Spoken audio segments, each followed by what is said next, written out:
Nandito tayo ngayon sa Senado at ngayong araw inaabangan ang muling pagbabalik ng defense team ni Vice President Sara Duterte at ng House Prosecution Panel para sa pagpapatuloy ng pre-trial conference. Ngayong Miyerkules dadako na sa ika-4 na araw ang pre-trial.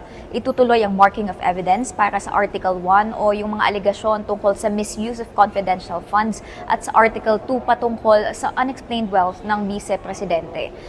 Noong Lunes sana inaasahan na matatapos ang pre-trial, ngunit dahil sa dami ng mga dokumento, napilitang i-extend pa ito.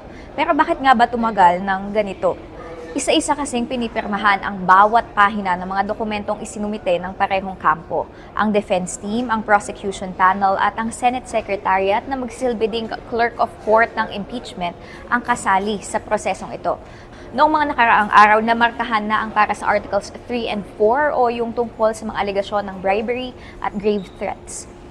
Matapos na kaya ito ngayon o kakailanganin pang magdagdag ng ilan pang araw?